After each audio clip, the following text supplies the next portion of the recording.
Karena saya tahu pasti bahwa Yesus Kristus ada di dalam diri saudara, maka di saat yang bersamaan saya juga tahu pasti bahwa saudara baik-baik saja. Mau kau di gunung, mau kau di lembah, kau baik-baik saja. Amen. Nah, itu tadi lagu kayak memberi saya konfirmasi tentang apa yang harus saya sampaikan. Bahwa di segala musim hidup kita, Tuhanlah yang menjadi andalan. Nah, Bapak Ibu Saudara, hari ini saya akan mau menukik pesan hari ini. Saya kayaknya kok nggak bisa bicara yang lain selain ini. Jadi saya mau kasih tahu kepada semua yang bekerja, pebisnis, pengusaha, para profesional yang ada di sini, kok cocok mendengar ini. Ada kemungkinan besar gitu bahwa situasi ke depan ini benar-benar secara ekonomi dan bisnis tidak baik-baik saja. Itu sebabnya saya sampaikan ini berupa nasihat kepada saudara. Ini bukan paradigma yang susah-susah hari ini, tapi ini kiranya menjadi kekuatan di batin saudara dan kiranya ini memberikan arah dan memberikan Anda perilaku yang pas di masa sulit. Ini diperlukan. Nah, saudara, saya mau ngomong dulu soal kira-kira secara fakta, secara natural, apa yang sedang terjadi sekarang. Indonesia dan dunia tentu. Bapak Ibu Saudara, hari-hari ini secara ekonomi di seluruh dunia slow down. Semua sedang melambat secara ekonomi. Kita di pandemi dulu ngalami yang namanya shutdown hampir, ekonomi mati, tapi hari ini slow down. Ada dugaan besar bahwa tahun depan itu akan ada masa yang sangat sulit lebih dari pandemi. Jadi berbagai macam teori, pendekatan, pemikiran sudah merujuk ke sana. Jadi saudara-saudara, pengandalan akan Tuhan adalah keutamaan. Saudara benar-benar nggak bisa bergerak dengan cara lain dalam kehidupan ini selain itu. Coba tanda-tandanya di bangsa kita sendiri aja, ekonomi bisnis di bangsa kita slow down. 4 bulan terakhir ini kita mengalami kejadian aneh yaitu devaluasi 4 bulan berturut-turut. Padahal masuk awal tahun 2024 disinyalir akan ada inflasi. Itu ditandai oleh barang-barang meroket semua harganya. Tapi tiba-tiba bukan inflasi yang terjadi, di 4 bulan terakhir ini yang terjadi adalah devaluasi. Tiba-tiba drop. Nah, Bapak Ibu Saudara, ini menandakan, bayangkan dari tahun 1999, zamannya Pak Harto baru-baru lengser, itu masuk masa reformasi, sampai sekarang ini baru terjadi sekali saja. Dari tahun 99 sampai sekarang itu terjadi lagi setelah 25 tahun. Ini merujuk kepada ekonomi sulit karena devaluasi terjadi 4 bulan berturut-turut. Dan kalau Anda amati memang benar daya beli masyarakat turun drastis, ekonomi nggak enak banget. Dan kalau Anda lihat beberapa indikator ekonomi telah menunjukkan itu. Hari ini. Ambil contoh, IPR itu barusan turun 1% lagi, itu namanya, pokoknya yang enggak ngerti denger dulu ya, pokoknya mantuk-mantuk ya. IPR itu indeks penjualan real, itu artinya kalau penjualan realnya turun, itu berarti benar barang dagangan itu enggak laku-laku amat, karena daya beli turun. Tapi yang luar biasa juga dibuktikan dengan menurunnya yang lain juga, misalnya kayak PMI. PMI itu bahasa ekonominya, Purchasing Managers Index, itu bicara begini, ada 5 faktor di dalam yang turun semua di Indonesia sekarang. Misalnya, permintaan, pesanan turun. Anda yang orang bisnis tahu, pesanan turun, produksi turun, persediaan turun juga. Ngeri itu. Tenaga kerja turun, pengiriman turun. Itu 5 faktor dari PMI. Artinya benar-benar menunjukkan slowdown ekonomi. Anda yang pengusaha pasti tahu itu. Kalau Anda baik-baik saja hari ini, benar-benar karena kasih karunia. Ditambah dengan IHK turun, indeks harga konsumen itu turun. Dalam minggu-minggu ini, itu mengerikan banget sih. Tiba-tiba slowdown ekonomi turun semua. Bayangkan, 2 hari yang lalu Pak Jokowi bilang, tahun depan 2025 ada 85 juta pekerjaan yang hilang di Republik ini. 85 juta pekerjaan hilang. Pak Jokowi udah wanti-wanti itu. Itu nggak gampang, tahun depan nggak gampang. Pakarnya trading astronasi Anda juga tahu itu, dia bilang bahwa kira-kira Juli tahun depan akan ada ledakan kesulitan ekonomi yang luar biasa. Orang-orang sudah memprediksi bukan dengan reka-reka, tapi dengan hitungan-hitungan di atas kertas secara natural akan menghadapi masa-masa yang susah. Beberapa barusan ini saya mendengar Waketum UKM itu bilang, saudaraku, itu Waketumnya Kadin di Surabaya bilang tahun depan pengusaha-pengusaha akan menjadi cemas, bisnis lesu dan daya beli melorot lagi tahun depan. Enggak enak banget. Di Jakarta saja hari ini itu pertumbuhan orang yang di PHK itu 1000%. Di Jakarta 1000%. Sekarang Jakarta ini orang yang didepak dari perusahaan karena di PHK sudah mendekati angka 50.000 orang. Enggak enak banget, enggak enak banget. Kita tuh market terbesar kita adalah Cina. Tahu enggak saudaraku? Cina kemudian menahan importnya, dia ngambil barang dari Indonesia ditahan. Karena Cina oversupply, Cina ternyata melambat. Dan market kita terbesar kedua, Amerika. Anda tahu Amerika? Amerika pertumbuhan ekonominya tinggal 1,9 sampai 2,3%. Itu artinya Amerika tertati-tati. Dan sebentar Amerika diramal masuk jurang resesi. Enggak tahu siapa presiden terpilih, tapi enggak terhindarkan situasi itu. Amerika hari ini mengalami pertumbuhan pemutusan hubungan kerja itu 4,2% di seluruh negara Amerika. Enggak enak banget. Tiba-tiba seorang pakarnya investor hebat, Anda tahu semua, Warren Buffett, tiba-tiba menjual saham-sahamnya. Dia tiba-tiba kayak perilakunya aneh, menjual semua sahamnya. Dia sudah tebak akan ada resesi besar di depan nanti. Dan baru 3 hari yang lalu, ditambah nggak enak lagi kabarnya, yaitu Presiden Rusia Putin 3 hari yang lalu mengumumkan dia memberi signal akan terjadinya perang dunia ketiga.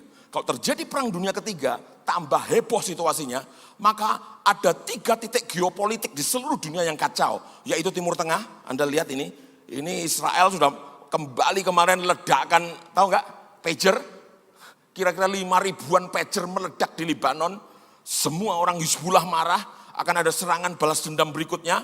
Dan mulai Iran mulai nggak tahan, Amerika di belakang mulai nggak tahan, Inggris nggak tahan, udah kirim sekitar 4.000 marinir, Timur Tengah nggak enak banget. Tapi di sini geopolitik di Asia, Cina yang memicu, baik sama Vietnam, Filipina, sama Laut Cina Selatan, itu juga geopolitik sendiri. Jadi nanti kalau terjadi perang dunia ketiga, tambah sakit secara ekonomi. Dunia slow down. Itu kalau tahun depan benar-benar kita kemudian baik-baik saja, saya katakan itu karena kasih karunia Tuhan.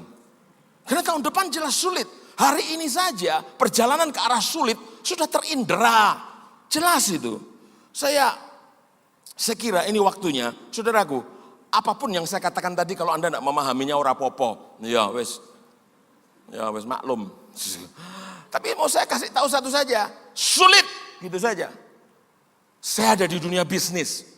Saya tahu betul tangisan dan perjuangan saudara juga. Puji Tuhan, Tuhan lewatkan saya dari banyak jebakan-jebakan situasi sulit. Tapi saya mau kasih tahu sama saudara, apa yang akan datang ini, akan apa yang di Alkitab disebutkan Severe Famine atau masa kelaparan yang parah. Itu artinya di Alkitab kata Severe Famine, kelaparan yang dahsyat, ekonomi slow down, di Alkitab ada kira-kira 2-3 cerita tentang ekonomi yang slow down di seluruh dunia. Dan slow down gak gampang. Alkitab kasih contoh, maka kita lakukan snapshot, dipotret kejadian di Alkitab dan bagaimana hidup di masa itu. Alkitab kasih tahu bahwa memang ada situasi di zaman Alkitab yang mirip zaman sekarang dan dia kasih tahu bagaimana hidup di zaman sekarang. Judul khotbah saya hari ini adalah Living Above the Snake Line. Hidup di atas garis ular. Hidup di atas garis ular. Bagaimana saya bisa merancang judul khotbah ini? Ada ilustrasinya, satu kejadian nyata. Jadi begini, Di zaman Perang Dunia dulu, Amerika punya pangkalan militer di sekitar Pacific Northwest Amerika, di daerah Pasifik. Itu pangkalan udara, pasukan tempur angkatan udara di Amerika. Dia membangun pangkalan tempur di tepi Sungai Ular namanya, atau Snake River, Sungai Ular. Jadi pangkalan udaranya di tepian Sungai Ular. Akibatnya biasa saja serdadu-serdadu menangani ular masuk ke camp mereka. Suatu ketika ada seorang serdadu muda yang benar-benar takut akan Tuhan, dan dia mendengar bunyi sirine tempur, artinya semua pasukan ready untuk bergerak ke pesawat dan terbangkan semua pesawat. Jadi anak muda ini kemudian lari, begitu mau lompat pesawat, udah biasa umum, dicegat ular boa segede paha manusia. Dia bilang, "Hei ular, saya nggak ada waktu untuk melayanimu, saya mau perang dulu." Gitu. Jadi dia naik ke pesawatnya dan pesawatnya diterbangkan. Wow, pesawatnya terbang.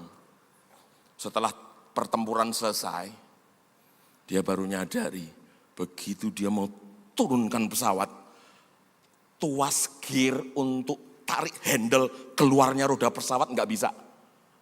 Dia baru nyadari, ternyata tuas gearnya tuh dibelit ular. Jadi ditarik nggak bisa.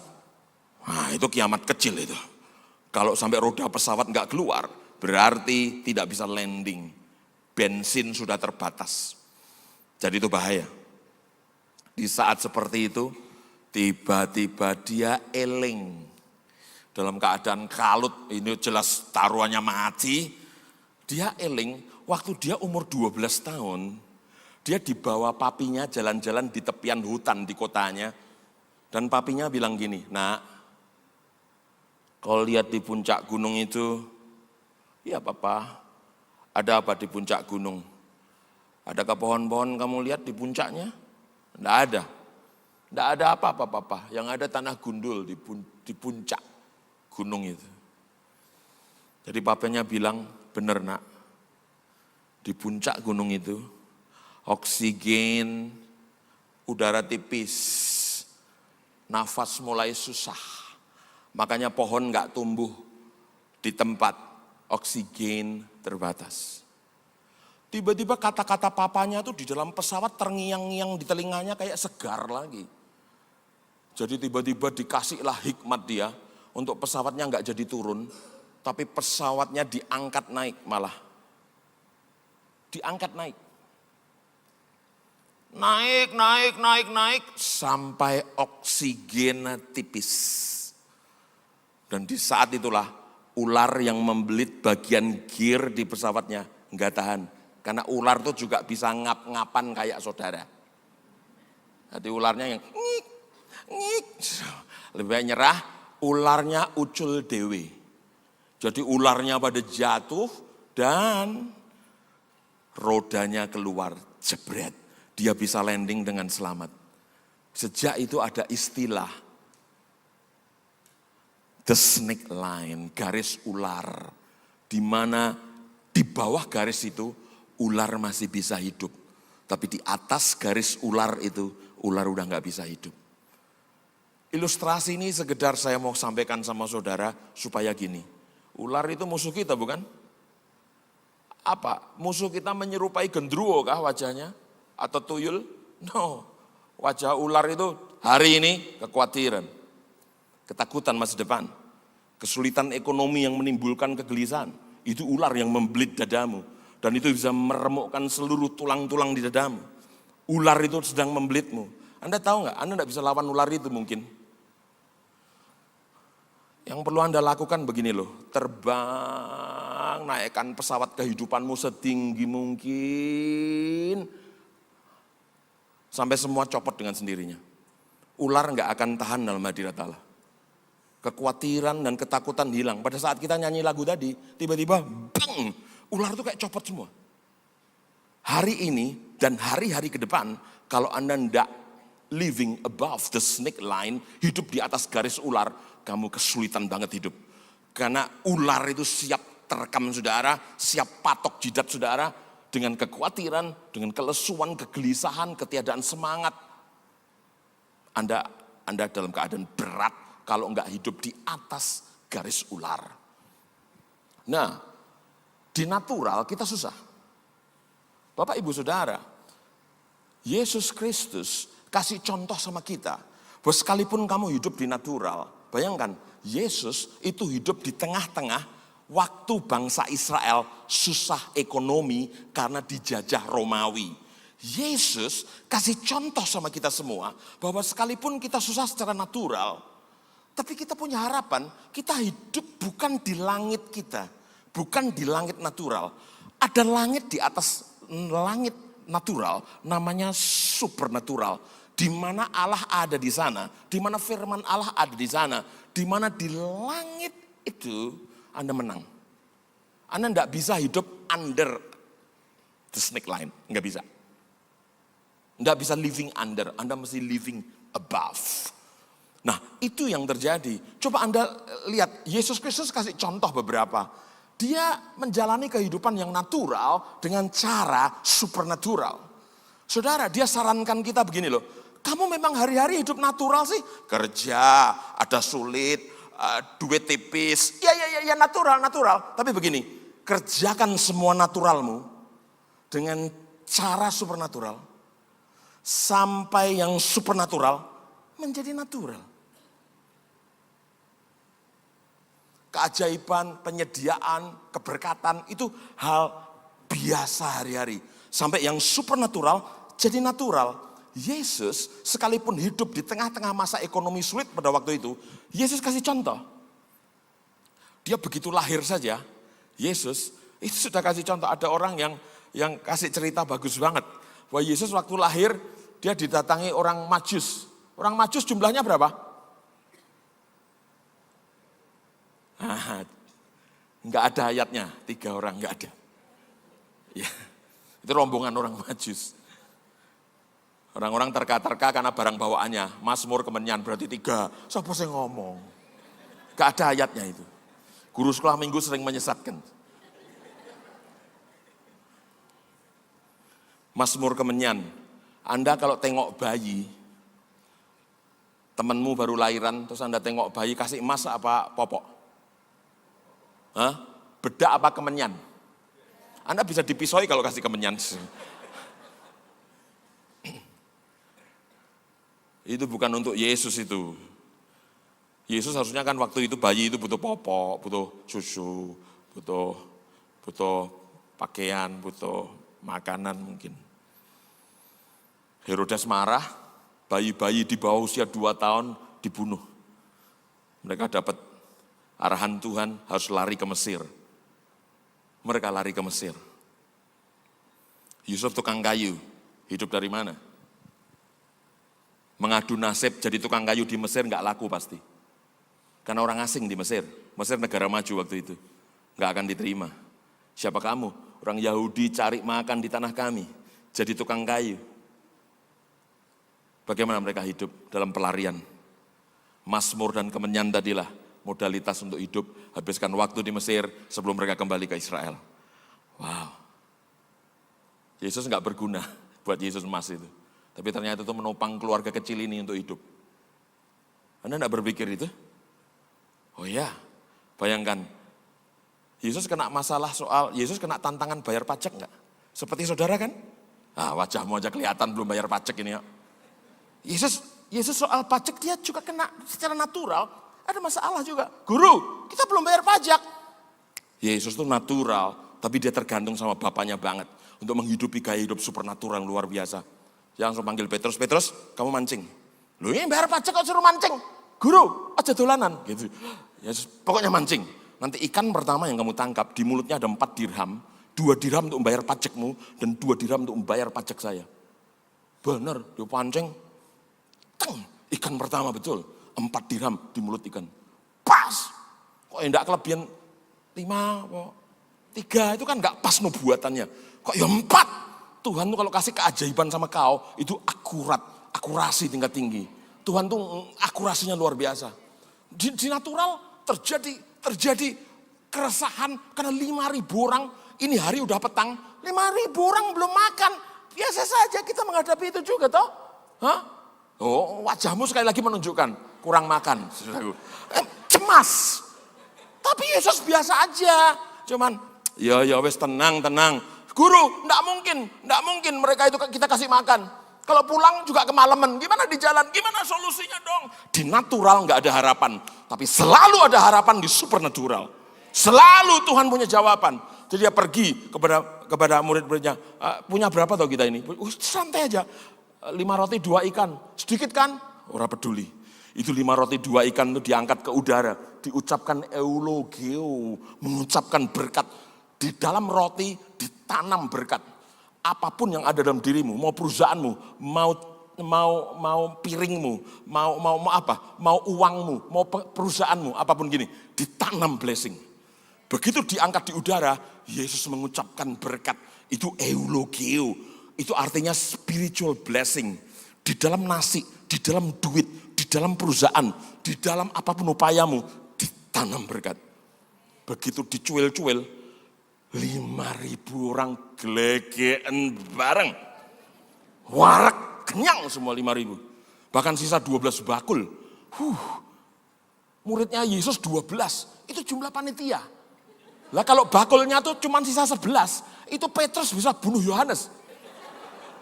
Sisanya pun pas 12 bakul.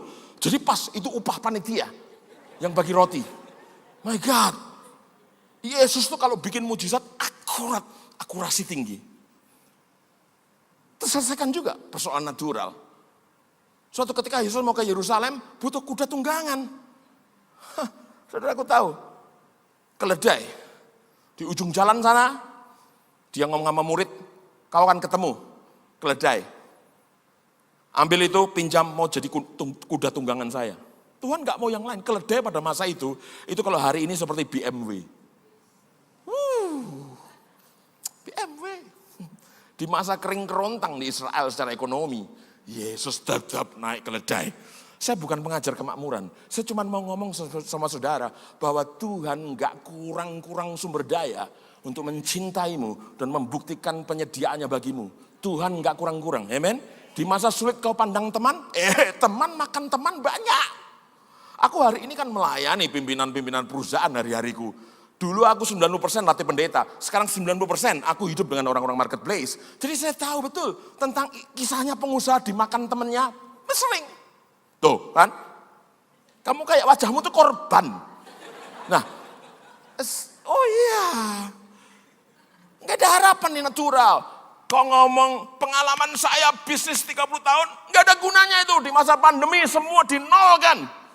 Semua dipaksa menengok Tuhan dan bergantung padanya. Tahun depan disinyalir tahun sulit. Kalau kamu gak latihan hari ini tengok-tengok Tuhan, merangkul dia dan bergantung padanya, gak ada yang bisa kau harapkan. Gak ada. Tuhan butuh tanam blessingnya di dalam semua yang kamu pegang. Amen. Kantormu, sepiring nasimu, anak-anakmu, semua ditanam blessing. Ucapkan berkat barakah lewat aktivitas eulogio. Dan saudara, saya mau kasih tahu kepada saudara, semua orang sombong akan yang pertama terkapar hari-hari ke depan. Pokoknya kalau Anda merasa Anda bisa, merasa Anda mampu, merasa Anda cepat, merasa Anda kuat, merasa Anda pinter, merasa Anda pengalaman, itu yang pertama terkapar. Karena dunia lagi dilatih untuk begini, merendahkan hati di hadapan Allah. Itu latihan global. Gereja global akan menjadi contoh bahwa living above the snake line itu adalah enggak bisa digeser. Kemungkinan hanya itu saja. Saudara, kalau Anda lihat hidup Yesus, Yesus telah menjadi contoh yang hebat. Bahwa meskipun menjalani kehidupan natural seperti orang pada umumnya, tapi beda. Begitu nengok Yesus, natural sih. Tapi setiap kali sentuhannya itu mengandung kekuatan supernatural, supernatural blessing, supernatural power. Selalu urusannya sama-sama kita. Bayar pajak, ada kesulitan mangan, ya, ada. Tapi gini, cara menjalaninya berbeda. Yesus sudah kasih contoh. Dan Anda tidak perlu mungkin mengejar kelihatan limpah. Tapi yang penting tuh kalau pas butuh pas ada. Nah, hidup pas-pasan. Pas butuh, pas ada. Itu menyenangkan. Saya mau kasih tahu sama saudara, bahwa saya nggak tahu seberapa Anda sekarang ini punya sumber daya. Tapi percayalah saya bahwa waktu-waktu ini, itu sebetulnya kalau kita lihat Alkitab, itu pernah terjadi. Kita mau lihat di Kejadian 26, ayat 1 sampai 3 dulu. Ini yang saya bilang, ekonomi slow down, melambat bisnis ekonomi, tanah menjadi sakit dan berteriak, timbul kelaparan. Coba Anda lihat ayat ini. Yang paling belakang bisa lihat tulisan saya kecil-kecil? Bisa? Bisa ya? Paksa bisa ya? Maju ke depan boleh. Maka timbullah kelaparan di negeri itu. Nah ini disebut severe famine, kelaparan hebat, ekonomi slow down. Ini bukan kelaparan yang pertama, ya kan? Di Alkitab pernah ngalami kejadian-kejadian gak enak ini. Ini bukan kelaparan yang pertama yang telah terjadi dalam zaman Abraham. Tapi pesannya pasti sama. Sebab itu, karena ada kelaparan itu, Ishak pergi ke Gerar. Ishak pergi ke mana? Gerar. Gerar itu artinya tempat penginapan. Tempat gini, istirahat. Anda harus tahu juga bahwa Gerar, ada teks yang menyatakan Gerar itu tempat kuat. Gerar. Jadi Gerar itu begini, tempat rest yang kuat. Anda lihat di Alkitab, Yesus bilang, rumah kehidupan yang waktu kena badai, hujan, angin, tetap kuat rumahnya, enggak roboh, itu rumah yang dibangun di atas batu. Yaitu orang yang mendengar dan melakukan, langsung kuat. Makanya hari ini, kalau Anda cuma dengar firman, enggak melakukan firman, Anda enggak mungkin gerar, enggak mungkin kuat. Anda enggak mungkin istirahat dalam jiwa dan rohmu. Hanya orang yang mendengar dan melakukan. Pertemuan kita hari Minggu ini, kalau enggak hati-hati, itu hanya mendidik orang mendengar, bukan orang melakukan. Maka di komsel-komsel, itu patut didesak untuk melakukan apa yang dikhotbahkan hari Minggu. Karena kuat dalam hidup, gerar, kuat dalam hidup, itu tergantung melakukan, bukan hanya tergantung mendengar. Kristen yang hebat, itu mendengar dan melakukan. Yesus bilang, kalau kamu cuma dengar tok, kamu enggak kuat, karena itu rumah dibangun di atas pasir.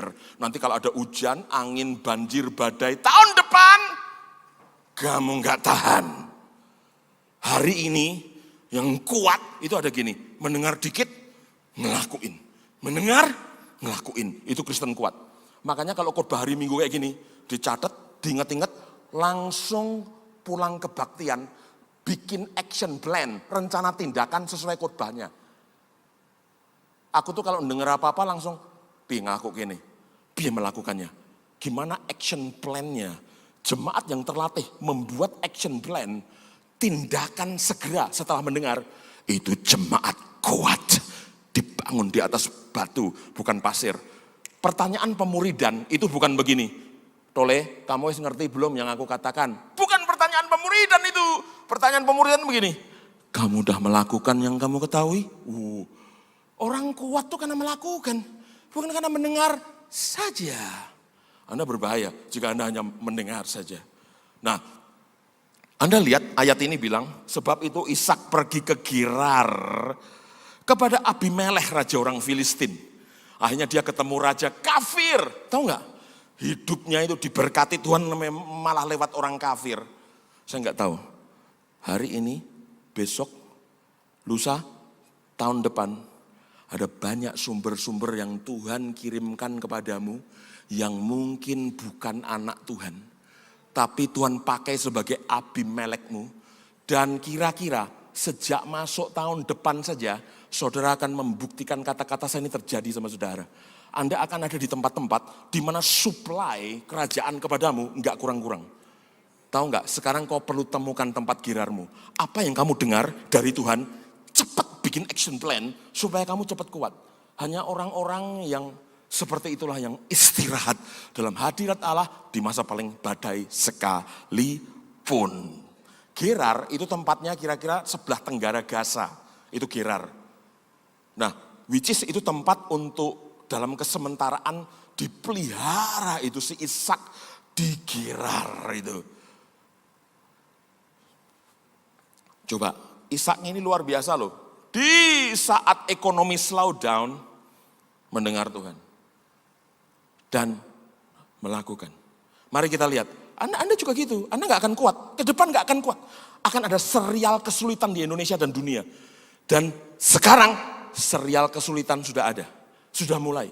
Ini Pak Prabowo naik bulan Oktober ini, langsung ditunggu 8.500 triliun utang negara kita. Itu membayar bunganya kemut-kemut.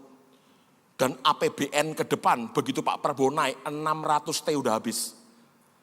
Saudaraku, ini kalau Menteri Keuangan kita nggak doakan benar-benar standarnya Sri Mulyani atau lebih pinter, mungkin nggak bagus. Kita harus minta kepada Tuhan gereja, engkau harus berdoa untuk bangsamu, amen, amen. Nggak ada yang bisa hancurkan Indonesia, amen, amen. Nggak ada. Kita berdoa, Tuhan akan dengar. Republik ini berdoa di hadapan Dia, amen. Petra, sumbangkan doamu juga untuk bangsa negeri kita tercinta ini. Siapapun yang memerintah ke depan, nggak ada urusan asal Yesus yang memerintah. Kekacauan akan ditahan oleh kekuatan yang lebih besar. Ayat 2. Lalu Tuhan menampakkan diri kepadanya serta berfirman. Kupenge Ishak bolong. Lalu Tuhan menampakkan diri kepadanya serta berfirman. Makanya kalau di masa susah Anda malah jauh dari firman, enggak dapat arahan. Anda enggak dapat arahan. Justru di masa susah itu lekat dekat dengan firman. Hati-hati. Mulai besok mau keluar kamarmu, pegang satu ayat. Untuk menjalani hidup sepanjang harimu, pegang 1 ayat, 2 ayat, 3 ayat. Dan ayat itu kamu pegang masuk kantor, kamu pegang sampai sore, kamu pegang sampai malam ketemu anakmu. Itu ayat, kalau engkau susah ngapal ayat, 1 aja pegang. Tuhan ngomong di pagi hari, pegang itu. Ishak di masa paling sulit ekonomi slow down, dia masih mendengar firman. Mari kita lihat. Lalu Tuhan menampakkan diri kepadanya serta berfirman, janganlah, apa firmannya? Janganlah pergi ke Mesir, diamlah di negeri yang kukatakan kepadamu. Don't go down to Egypt, jangan pergi ke Mesir. Aneh ini. Loh, Mesir itu, waktu itu pilihan, kayak gini loh, susah di Semarang, terus golek kerjaan lunga Jakarta, kayak gitu loh. Tiba-tiba, ojo lunga Jakarta. Loh, naturalnya kan, ya memang Jakarta toh, tempat banyak kerjaan. Jangan, don't go down to Egypt. Gak boleh ke Mesir. Tuhan tuh selalu punya alasan. Kamu boleh bertanya, tapi jangan mempertanyakan. Bertanya boleh. Kristen tuh sering mempertanyakan Tuhan, bukan bertanya sama Tuhan. Nah hari ini Anda perlu mendengar Tuhan bilang, janganlah pergi ke Mesir, diamlah di negeri yang kukatakan. Ojo bisnis yang Tuhan tidak katakan. Ojo bergaul sama rekan kerja yang Tuhan tidak katakan. Ojo merintis usaha yang Tuhan tidak katakan. Enggak ada jaminan perlindungan. Gini, bergeraklah ke tempat yang Tuhan katakan. Halo? Kamu dikhotbahi kok nesu apa gitu malah. Enggak ya. Masih bersama saya? Wow. Diamlah di negeri yang kukatakan kepadamu. Ayat 3. Tinggallah di negeri ini sebagai orang asing. Maka aku akan menyertai engkau. Lihat ini. Dan memberkati engkau. Di mana blessing itu terjamin? Di tempat gini. Tuhan suruh. Dengar kata-kata saya. Tuhan utus, Tuhan urus. Kenapa seringkali hidupmu kayak enggak diurus? Karena kamu enggak ada di tempat yang Tuhan utus. Jadi kalau Tuhan enggak utus, situasinya enggak ngurus. Akhirnya ngurus-ngurus. Nah itu. Diare, saudaraku. Hati-hati. Tuhan utus, Tuhan urus. Saya setiap keluar rumah, saya pastikan aktivitas saya ini Tuhan utus enggak. Saya pastikan ada di tempat Tuhan utus. Karena prinsipnya Tuhan utus, Tuhan urus. Di masa paling sulit perlu mendengar Tuhan. Tuhan, jelas aku mau dong kau urus. Tunjukkan aku ke tempat kau utus. Mestinya ke Niniwe, malah ke Tarsis. Ya elah dibuang ke laut, dimakan ikan. Ada banyak situasi yang kemudian sulit, bukan karena Tuhan jahat, bukan Tuhan gak baik. Kau yang memilih perjalanan itu. Amen. Jangan suka mempertanyakan Tuhan, Tuhan kenapa hidupku gini? Loh, lah karepmu dewe. Gitu. Lah kan kamu yang mau ke sana. Kamu ada di tempat yang aku gak suruh. Tuhan utus, Tuhan urus. Baru memberkati engkau. Sebab kepada Mulah dan kepada keturunanmu akan kuberikan seluruh negeri ini dan aku akan menepati sumpah yang telah kuikrarkan kepada Abraham ayahmu. Wow. Jangan pergi ke Mesir. Keluar dari Mesir. Israel sudah waktunya keluar dari Mesir. Karena tulah ke-10 terjadi, yaitu anak sulung Mesir mati kabeh. Mesir gentar. Wes, lepaskan aja, lepaskan. Israel bawa sial.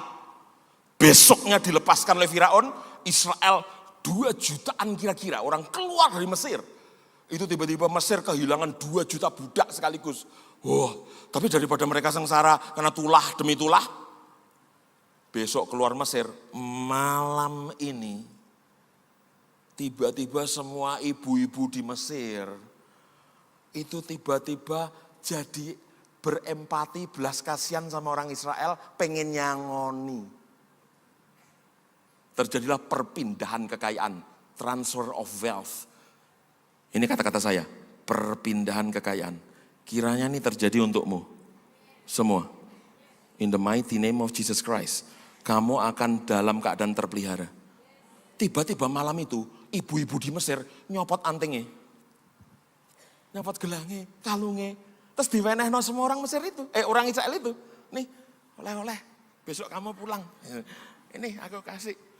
Langsung dalam waktu seketika malam itu kere kabeh ibu-ibu di sak Mesir. Semua copot perhiasan untuk bekal orang Israel keluar dari Mesir. Anda tahu nggak? Tuhan tuh bisa lakukan apa saja. Kalau itu pernah terjadi di perjanjian lama, kenapa nggak pernah terjadi dalam hidupmu? Hei, teologi apa yang membuat terbatasi semua karya Tuhan yang ajaib dalam kepalamu? Saya hari ini hanya menandaskan bahwa apa yang perlu kau lakukan di masa yang sulit itu, saudara, cerdaslah hidup. Anda pernah lihat, aku pasang ayatnya enggak? Coba anak yang hilang. Apakah ada ayatnya setelah ini? Tolong dibuka. Halo? Enggak ada ya? Anda tahu anak yang hilang dikasih setengah harta papinya, terus anak yang hilang ini pergi foya-foya, hartanya habis. Sampai dia kerja di peternakan babi. Dan sampai benar, lihat. Di Lukas 15, lihat. Ayat sebelum itu, nah ini. Lihat. Jadi anak ini setelah foya-foya habis. Di Lukas 15 itu diawali ceritanya dengan ekonomi lagi kelaparan. Baca nanti Lukas 15. Itu lagi suasana krisis ekonomi ayat ini. Baca ayatnya nanti. Kemaruk di saat krisis. Malah ninggalkan papinya, foya-foya. Sampai dia kerja di peternakan babi, sampai-sampai Bapak Ibu Saudara, ampas makanan babi aja gak dapat. Terus dia tiba pada ayat ini, lihat. Lalu ia menyadari keadaannya, katanya, betapa banyaknya orang upahan Bapakku yang berlimpah-limpah makanannya, tapi aku di sini mati kelaparan. Ayat sebelumnya tadi, coba dilihat. Timbullah bencana kelaparan dalam negeri itu pun dan ia pun mulai melarat. Ini severe famine menjadi contoh background dari cerita anak yang hilang. Ini fase ekonomi sulit. Jadi anak itu tiba-tiba lihat ayat yang tadi. Setelah itu, ia menyadari keadaannya. Semoga Anda menyadari keadaannya. Siapapun Anda di ruangan ini sadari keadaan. Bahwa di rumah papamu melimpah-limpah makanannya. Tapi di tempat yang saenakmu dewe itu adanya ekonomi sulit. Lihat. Akhirnya dia pulang kepada papinya. Karena dia lihat, lucu ya, di masa kekeringan ekonomi, kelaparan, di rumah papinya melimpah-limpah. Tahu nggak sih, di tempat Allah ada, itu nggak terpengaruh oleh data-data ekonomi. Geopolitik dunia yang kacau. Enggak, inflasi, devaluasi, hadirat Allah nggak peduli sama itu. Itu langit yang berbeda. Makanya kalau Anda ada di langit di bawah, Anda kena semua unsur natural. Inilah tema-tema kita ke depan. Harusnya lekat, dekat dengan Tuhan, hadiratnya dan firman-Nya. Tidak ada pilihan lain di rumah Bapakku. Berlimpah makanannya. Di mana? In the presence of God. Di rumah Bapa yang limpah-limpah. Bukan di rumahmu, di rumah Bapamu. Maka anak ini sadar meninggalkan papi, ketemu babi, terus balik ke papi. Papi, babi, papi. Itu pilihan top itu. Kalau Anda masih babi, masih campur babi, saya mau katakan kepadamu pulang ke papimu. Hanya di rumah papimu penyediaan ada. Tidak mungkin anak cucumu meminta-minta, kata Alkitab. Itu udah janji itu. Jadi kaliren itu bukan salahnya Tuhan. Itu pilihan kita. Seharusnya janjinya anakku, cucuku tidak meminta-minta. Kenapa Tuhan bilang jangan pergi ke Mesir?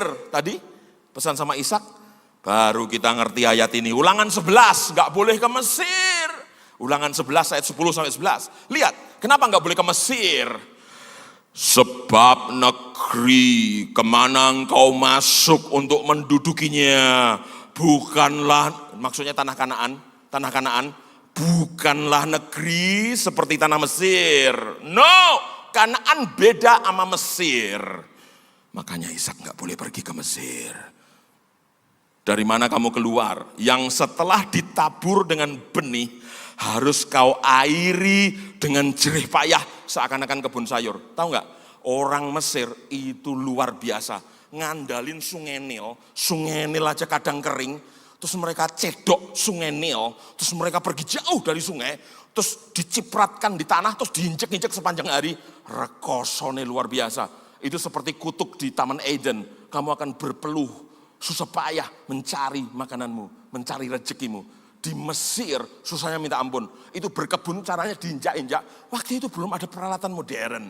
Waktu itu caranya masih gini, ngarepin awak, ngarepin upaya pribadi, ngarepin sumber natural Sungai Nil.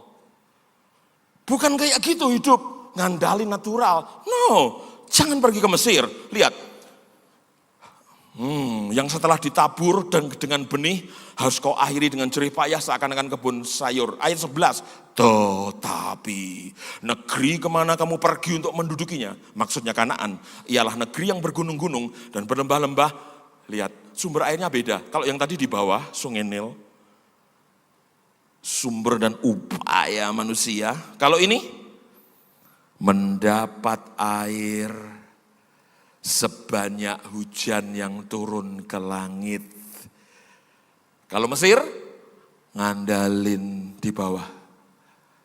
Kanaan, ngandalin Tuhan. Karena yang bisa kasih hujan cuman Tuhan. Makanya kalau hidup di tanah Kanaan, enggak ngandalin Tuhan, enggak ada hujan. Jadi Israel, kalau enggak ngandalin Tuhan di Kanaan, seret. Karena air sumber satu-satunya di Kanaan, hujan.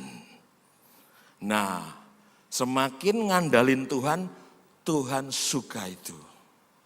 Nah, di masa susah ke depan ini, Kira-kira yang di-upgrade dari kerohanianmu itu adalah takaran ketergantunganmu sama Tuhan mesti naik kelas lagi. Halo? Ayolah. Anda mendapatkan air itu nanti dari hujan. Kalau Mesir itu gambaran usaha manusia. Oleh karena itu nasihat saya dari mimbar ini begini. Hari-hari ke depan, jangan look down, lihat ke atas, tapi look up, lihat ke atas. Jangan look down, lihat ke bawah, tapi look up, lihat ke atas. Look up, lihat ke atas, jangan look down. Look down, lihat ke bawah tuh gini. Ya enggak apa-apa, masa sulit kan aku masih ada familiku yang sugih. Kan teman bisnisku banyak, kan celenganku masih ada. Itu sumber-sumber natural. Itu Mesir dan Nil, sungai Nil, hati-hati. Yang gampang tepuk dada karena sumber natural bertobat. Itu bisa hilang dalam sekejap. Pandemi siapa kira? Semua sumber hilang dalam sekejap. Apapun bisa terjadi ke depan. Harusnya kamu latih look up. Jangan look down. Berbahaya hidup yang look down, ngarepin sumber natural. Anda hidup di langit yang berbeda. Living above the snake line. Makanya jangan pergi ke Mesir. Di Kanaan, di tanah perjanjian, enggak andalkan sungai. Andalkan hujan. Kemurahan Tuhan, berkat, apapun juga. Dicapai dengan ketergantungan penuh kepada Tuhan. Dan Tuhan menyukai itu. Kalau di sungai Nil, makin kering, makin kerja keras. Ini loh, hei pengusaha, pebisnis, profesional muda, siapapun Anda yang bekerja. Jangan andalkan upayamu sendiri. Tetap bekerja, tapi jangan andalkan upayamu. Jangan khawatir, jangan takut, saya datang untuk memberikan kekuatan batin kepada saudara, bahwa ke depan itu Tuhan sarankan kepadamu, tingkatkan kadar dan takaranmu tergantung sama Tuhan dan pengandalan akan Dia harus naik kelas segera. Karena kesulitan gak bisa ditunda, segera pula engkau gak bisa tunda kembali memulihkan lekat dekatmu dengan Tuhan. Anda tahu Bahtera Nuh? Bahtera Nuh, tahu gak Bahtera Nuh? Gak ada jendela lubang di sekitar Bahtera. Bahtera itu lambang Yesus Kristus, kalau masuk ke sana diselamatkan. Tahu nggak? Bahtera kemudian dilepaskan di air bah yang luar biasa. Dan Bahtera itu konstruksinya nggak ada jendelanya di sampingnya. Begitu Bahtera itu mengapung di atas air bah, maka lubangnya cuma di atas. Ada beberapa teks saya teliti, lubang di atasnya cuma satu tok. Jadi Bahtera segitu gede, ora ono jendelane. Jendelane di atas tok. Kenapa? Supaya nggak tengok-tengok keadaan luar. Begitu ono jendelane, ih ngeri. Tonggoku modar, gitu kan? Kan lihat itu di jendela itu. Waduh, banyune. Enggak diizinkan untuk look side, look down, hanya look up. Pintunya, lubangnya cuma satu tok, hanya lihat Tuhan. Anda mau selamat? Ada dalam Bahtera? Ojo bukai jendela, itu menimbulkan kekhawatiran. Ngeri, serem, ngeri. Coba, ingat, kau sekarang udah ada dalam Bahtera. Kalau engkau sudah punya jendela-jendela ke samping, hati-hati. Hari ini, saya mau kasih tahu kepada saudara, kira-kira apa yang perlu dilatih juga di masa paling sulit. Saya akan selesaikan babak terakhir khotbah saya, Kejadian 26.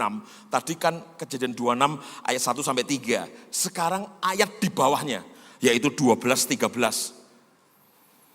Saya baca, kira-kira di masa kering itu Ishak ngapain?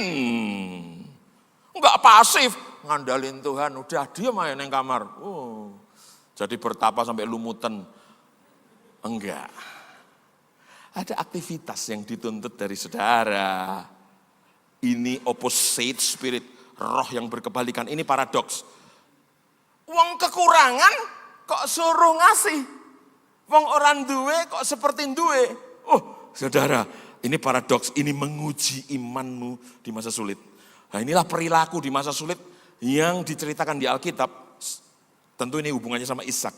Kejadian 26 ayat 12. Maka ongkang-ongkanglah Ishak di kamar diem aja. Enggak. Maka menaburlah Ishak di tanah itu. Dan dalam tahun itu, coba petirek, dalam tahun itu juga ia mendapat hasil 100 kali lipat. Wow, di tahun itu 100 kali lipat. Sebab ia kerja keras, ia keringetan. No, blessing ditanam dalam hidupnya dia. Dia nabur. Aktivitasnya nabur. Nah tentu ayat 13 kamu suka. Kan kamu suka aja 13. 12-nya malah mau hapus. Lah 13-nya keren. Dan orang itu, Ishak, menjadi kaya. Bahkan kian lama kian kaya. Sehingga ia menjadi sangat kaya. Senang. Kamu suka 13. Hei, 12 pemicunya. Dan ayat 1-3 tadi pemicunya. Ngandalin Tuhan ada di Gerar, tempat kuat. Temukan tempat istirahat dalam roh. Dekat Tuhan, dengar Tuhan. Terus tabur, terus kejadian pemeliharaan. Jangan bilang aku nggak ngomong sama saudara. Sepulang aku dari sini, semua yang saya katakan ini menjadi pesan penting bagi saudara. Semua yang datang hari ini, di ruangan ini, di jam ini, engkau sudah mendengar. Ada banyak hal yang jadi PR-mu, dan Alkitab jelas sarankan kepada saudara. Satu perilaku penting di saat slowdown ekonomi, menabur. Taburan membentuk masa depan. Ini prinsip. Taburan membentuk masa depan. Berharap untuk menuai, tetapi tanpa menabur benih, adalah resep pasti untuk kekecewaan. Resep pasti untuk frustrasi. Saya mau sampaikan babak terakhir khotbah saya, 2 prinsip menabur. Ada banyak, tapi 2 prinsip ini penting. The most important principle dari sowing menabur. Prinsip menabur. Yang pertama adalah ini. Apapun yang Anda tabur, Anda tuai. Prinsip pertama, apapun. Dengar, saya ulang baik-baik. Taburan membentuk masa depan. Oke? Makanya orang pelit, coba wajahmu jangan terlalu jujur, nanti ketahuan aku. Orang pelit menciptakan masa depannya sendiri. Karena Alkitab berkata, berilah maka kamu diberi. Lawang gak beri, diberi, ya masa depanmu rusak. Karena masa depanmu enggak ada perjalanan diberi. Karena diberi, itu dari memberi. Hukumnya itu dilakukan. Makanya memberi dan melepaskan itu membentuk masa depan Anda sendiri. Karena memberi akan diberi. Menabur akan menuai. Taburan itu membentuk masa depan. Makanya orang pelit sudah ketebak masa depannya. Orang yang mengambil, enggak melepaskan, udah ketebak masa depannya. Saya itu kalau ketemu orang yang pelit, itu tuh kayak pikiran nakalku, bakal kere. Ngerti gak sih? Enggak nyepatani, tapi menilai berdasarkan prinsip. Enggak ngutuki, tapi deg-degan aja. Pelitnya kayak gini ya. Bayangkan, uang parkir aja sama tukang parkirnya minta kwitansi. Ya kebangetan toh sampean, 2.000 minta kwitansi. Pelitnya minta ampun. Yang gitu-gitu ketebak gini, susah hidupnya. Karena taburan itu membentuk masa depan. Coba lihat nih. Jangan sesat Allah tidak membiarkan dirinya dipermainkan karena apa? Prinsip pertama, apa yang ditabur itu juga dituainya. Ini berlaku untuk apapun. Termasuk senyum. Coba, nanti pulang dari sini, tolong jalan-jalan sepanjang jalan ini, terus guyo dewe. Ya, di pinggir jalan guyo. Saya jamin, kira-kira 99% orang bereaksi balas senyummu. Ya, sing orang guyu kuwi lara jiwa. Ya, tapi kalau Anda guyu, itu tuh yang lain tuh dipaksa untuk kita tuai gitu. Walaupun berat senyumnya, tapi Anda menuai langsung. Pengusaha, dengar. Kalau ada rekan pebisnismu, rekan pengusahamu yang lagi susah sekarang, datang ke rumahnya, taburo perhatian. Nanti di saat kamu susah, banyak pengusaha datang menabur perhatian untukmu. Apapun yang kamu tabur. Aku kaget, karena aku tuh punya tim doa di rumah, dan aku sama istriku berdoa. Tahu gak sih, waktu kami nabur doa, kami heran. Di kota-kota banyak yang ngomong gini, Kowing, kami semua konsisten doa untuk Kowing loh. Dalam hati, ya aku nabur doa ke kamu. Selalu saja, waktu kamu nabur doa, kamu tuai doa. Lah kamu kan enggak, pengennya nabur senyum tuai duit. Piye iki? Nabur yang guyu kok, terimone duit, orang nyambung. Apapun yang kamu tuai. Nah, jenis tuaian ke depan ditentukan jenis taburan hari ini. Apapun. Jenis taburan menentukan jenis tuaian. Jadi gini, apa yang kau bayangkan sebagai jenis tuaianmu, lakukan dengan jenis taburanmu. Oke? Oh, aku pengen nuai senyum. Ya ora apa-apa guyu terus. Guyu terus. Karena kan mau nuai senyum. Ya nabur senyum. Anda yang mendefinisikan itu. Saya kalau ketemu orang, itu hatiku kayak gini Ki. Apa yang bisa aku lakukan untuk dia? Ngomong ketemu. Ngasih nasihat? Begitu kamu ngasih nasihat, nanti saat kamu susah, Tuhan kirim tuaianmu. Nasihat yang hebat. Oke? Pagi-pagi kalau mau keluar kamar, nabur firman. Alkitab berkata, barang siapa merenungkan firman siang malam, apa saja yang dibuatnya berhasil. Nabur firman, nuai apa saja yang kamu buat berhasil. Lawang Anda keluar kamar nggak pernah pegang firman, padahal naburi firman di kepalamu itu penting tiap pagi. Allah adalah gembalaku, aku tak akan kekurangan. Tabur di pikiranmu, tabur di hatimu. Tuhan adalah gembalaku, aku tak akan kekurangan. Waktu kamu nabur, kamu nuai apa saja yang kamu buat berhasil. Makanya setiap pagi kalau mau keluar kamar, nabur di kepalamu dan hatimu, nabur firman. Maka yang dituai, apa saja yang kamu buat berhasil. Halo? Jenis tuaian ditentukan jenis benih. Kejadian 1 ayat 11 juga ada ayatnya enggak ya? Kejadian 1 ayat 11 enggak ada ya? Oke. Apa saja? Nah, hati-hati ini. Aku suka itu kalau ada pengusaha yang lagi kolaps, hancur, aku suka tak ajak makan, tak traktir, terus aku ngasih wejangan kebetulan sekarang pelayananku di area pengusaha-pengusaha muda, umur 30 sampai 45 tahun, itu bidikanku. Makanya kalau ketemu mereka, aku coba tabur apapun, doa, peduli, mau pisan, tak tumpang tangan, apapun yang terbaik aku lepaskan untuk dia. Karena gini, kalau kamu nabur di bidang usaha, kamu akan tuai di bidang usaha. Apapun itu. Saya kaget sekali. Sehari ini banyak pengusaha yang lamar saya. Jadi komisaris di dalam perusahaannya. Jadi penasihat yang diambil secara profesional. Tawaran begitu banyak. Dan saya menolak begitu banyak. Kenapa? Rajin menabur, pasti berjibun menuai. Masalahnya kita terlalu pelit untuk melepaskan semuanya. Prinsip kedua. Yang tadi, apapun yang kamu tabur, kamu tuai sekarang. Yang kedua, ayatnya mana? 2 Korintus 9 ayat 6. Camkanlah ini. Orang yang menabur sedikit akan menuai sedikit juga.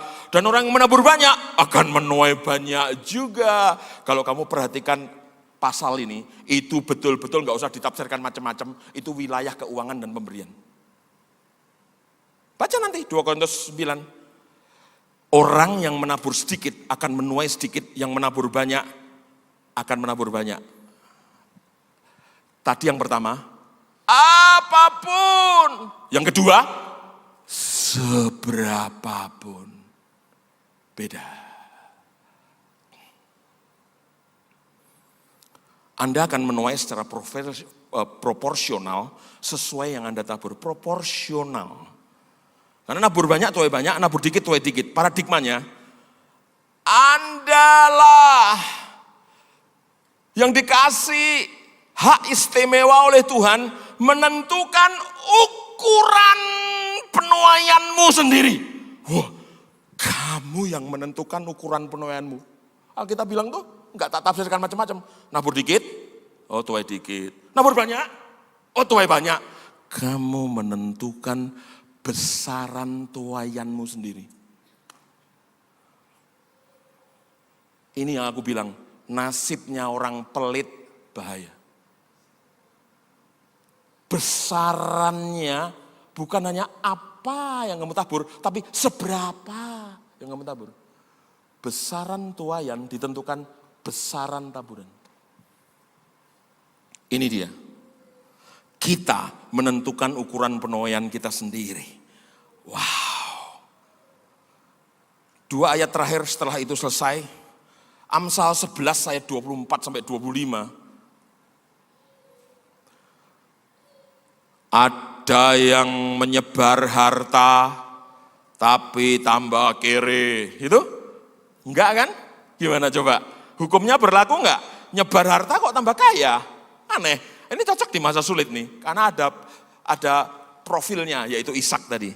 Ada yang menghemat secara luar biasa. Katanya pramuka itu hemat pangkal kaya. Ingat pramuka? Kalau lihat usiamu sih pernah pramuka nih. Usiamu yang kepala 5 ke atas itu pernah pramuka. Itu pramuka itu gitu, hemat pangkal kaya. Di Alkitab, paradoks. Hemat secara luar biasa, selalu kekurangan. Bukan berarti boros, maksudnya pandai ngatur uang, yes. Tapi pelit nggak mendapatkan tempat. Dan siapa yang banyak memberi berkat, diberi kelimpahan dan menolong diri mereka sendiri. Menolong diri mereka sendiri. Aku mau katakan lagi. Menolong diri mereka sendiri. Aku katakan lagi. Menolong diri mereka sendiri. Emang kalau Anda menolong orang lain tuh menolong orang lain itu aja? No. Menolong diri Anda sendiri. Tak ulangi lagi. Menolong diri Anda sendiri. Wow.